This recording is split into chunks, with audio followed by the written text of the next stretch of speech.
brought to you by Palvi Agrico. आता शेतीसाठी जे काही लागणार ते घरपोच मिळणार, तेही मोबाईलच्या एका क्लिकवर. देशाच्या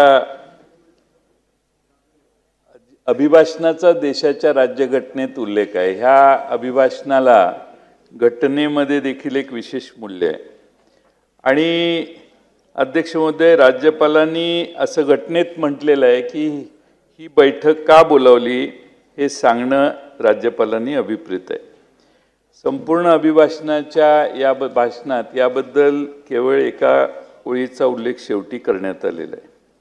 अध्यक्ष महोदय, राज्यपालांचं अभिभाषण म्हणजे मंत्रिमंडळाचं भाष्य. म्हणजे 3 इडियट्समध्ये एक डायलॉग असतो की बोल वो रहे है लेकिन शब्द हमारे है. म्हणजे शब्द मंत्रिमंडळाचे आहेत, मंत्रिमंडळाने हे भाषण तयार करून दिलेलं असतं. आणि मला आश्चर्याचा एक धक्का बसला की या अभिभाषणामध्ये स्वर्गीय अजितदादा यांच्याबद्दल एक चकार शब्द काढलेला नाही. किमान राष्ट्रवादीच्या जे अजितदादांच्यामुळं मंत्री झाले, किमान त्यांनी तरी मंत्रिमंडळात आग्रह धरायला पाहिजे होता की अजितदादांच्यावर 2 वाक्य घाला म्हणून. पण तो विसर, किमान दादांना भावपूर्ण श्रद्धांजली राज्यपालांच्या तोंडातून आलं तर त्याला जास्त, आता मला खात्री आहे मुख्यमंत्री तर नक्कीच त्यांच्या अर्थसंकल्पात करतील, पण अभिभाषणात येणं हे सर्व राज्याच्या वतीनं होत असणारं भाषण आहे. अध्यक्ष महोदय, खरं म्हणजे बोले तैसा चाले त्याची वंदावी पावले अशी आपल्यात मराठीत म्हण आहे. यामध्ये उक्तीत आणि कृतीत काही फरक होता कामा नये. अध्यक्ष महोदय, अभिभाषणाच्या सुरुवातीचं सगळ्या महापुरुषांची नावं घेतली. छत्रपती शिवाजी महाराजांचं घेतलं, भगवान बिरसा मुंडांचं घेतलं, अहिल्यादेवी होळकरांचं घेतलं. पण अध्यक्ष महोदय, या सरकारने भाषणात ही नावं वापरली, पण कृती काय? अध्यक्ष महोदय, पुण्यश्लोक अहिल्यादेवींचा मनकर्णिका घाट तिकडं उत्तर प्रदेशमध्ये बांधलेला आहे. अध्यक्ष महोदय, तिथल्या सत्तारूढ पक्षाच्या धोरणानं तो घाट तोडण्यात आला, मूर्त्यांचा विध्वंस करण्यात आला. मी त्या घाटावर पूर्वी एकदा जाऊन आलेलो आहे. अतिशय सुंदर आणि देखणा असा घाट, पण तिथल्या सरकारने तो घाट मोडला, त्यातल्या मूर्त्यांचा पूर्णपणाने नायनाट केला. अध्यक्ष महोदय, पुण्यश्लोक अहिल्यादेवी होळकरांनी बांधलेल्या घाटाला तिथल्या सरकारने सहजासहजी असं बाजूला ढकललं. माझी सरकारला विनंती आहे की सरकारने पुन्हा जसा तो घाट होता तसाच बांधून घेतला पाहिजे आणि त्याची भरपाई त्या उत्तर प्रदेश सरकारने करायला सरकारने माननीय मुख्यमंत्र्यांनी त्यात पुढाकार घेतला पाहिजे. अध्यक्ष महोदय, पुण्यश्लोक अहिल्यादेवी होळकरांचा देशाला तर आहेच, पण आम्हा सगळ्यांना देखील अभिमान आहे. आणि पुण्यश्लोक अहिल्यादेवी होळकरांनी बांधलेला घाट जर पाडण्याचं धाडस तिथल्या सरकारला, योगींच्या सरकारला होत असेल तर मला खात्री आहे की महाराष्ट्राच्या विधानसभेत तर हे कोणी मान्य करणार नाही. आणि म्हणून त्याचा निषेध करणं आणि त्या राज्य सरकारला पुन्हा तो घाट जसा होता तसा बांधून द्यायला लावणं हे महत्त्वाचं काम सरकार करेल अशी माझी अपेक्षा आहे. अध्यक्ष महोदय, आता भगवान बिरसा मुंडांचं नाव आपण घेतो, ठीक आहे, महापुरुषांचं नाव घेतलंच पाहिजे.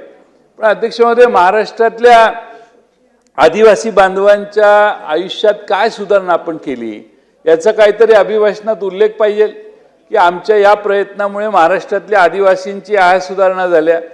ठीक आहे, सुधारणा होतील नव्हतील, पण अध्यक्ष महोदय, आदिवासींना जे ट्रायबल डिपार्टमेंटला फंड देतो, पैसे देतो, निधी देतो, तेही वेगवेगळ्या योजनांच्यासाठी डायव्हर्ट करण्याचं काम अध्यक्ष महोदय सध्या चाललेलं आहे. अध्यक्ष महोदय, दरवर्षीप्रमाणे यावर्षी सीमा प्रश्नाचा उल्लेख आहे. अध्यक्ष महोदय, राज्य सरकार कटिबद्ध असल्याची सीमा प्रश्न सोडवण्यासाठी गर्जना राज्य सरकारने दिली आहे. तिथं अध्यक्ष महोदय, आपण मोठे वकील देणार आहे. गेली कित्येक वर्ष मी ऐकतोय. मी स्वतः या संदर्भातील एका समितीचा अध्यक्ष होतो. अध्यक्ष महोदय, हा वाद कितीपर्यंत चालणार आहे? दरवर्षी अभिभाषणाच्या शेवटी कुठंतरी उल्लेख करायचा आणि विषय सोडून द्यायचा. अध्यक्ष महोदय, सर्वोच्च न्यायालयात सुनावणी प्रलंबित आहे. सन्माननीय मुख्यमंत्री महोदय हे स्वतः वकील आहेत. न्यायालयीन व्यवस्थेत बरीच ओळख आणि उडबस त्यांची आहे असं गेले काही वर्ष आम्ही बघतोय. आणि त्यामुळे अध्यक्ष महोदय त्यांनी काही पावलं उचलली तर सर्वोच्च न्यायालयाचा निकाल देखील आपल्याला फेवरेबल लागू शकतो.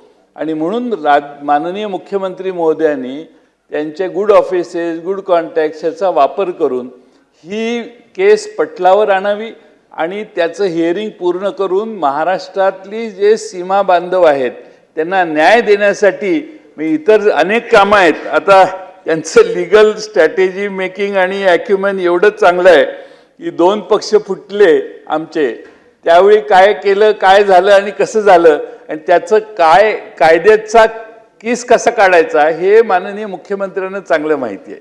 त्यामुळं त्याचा एवढ्या बुद्धीचा वापर जर महाराष्ट्रातल्या सीमा भागाला जर होऊ शकला हा ते काय जसं मी मगाशी सांगितलं की 3 इडियट्स मधलं वाक्य की सरकारची भाषा राज्यपाल बोलतात तसं सरकारच्या डोळ्याकडे बघूनच वर्ण हालचाल होत असेल असा माझा अंदाज आहे. माझा आक्षेप नाही, नाही तर तुम्ही उभं राहाल लगेच. पण अध्यक्ष महोदय माझी विनंती आहे की या सीमा प्रश्नाला माननीय मुख्यमंत्र्यांनी मनावर घेतला आणि माझा भातखळकर साहेब विश्वास आहे एकदा त्यांनी विषय मनावर घेतला तर सुप्रीम कोर्टाला देखील ते सांगून ती केस लवकर लावून मेरिटनं आपल्या बाजूने निकाल कसा लावायचा हा प्रयत्न ते करू शकतात. म्हणून सभागृहात आपल्यामार्फत अध्यक्ष महोदय माझी त्यांना विनंती आहे.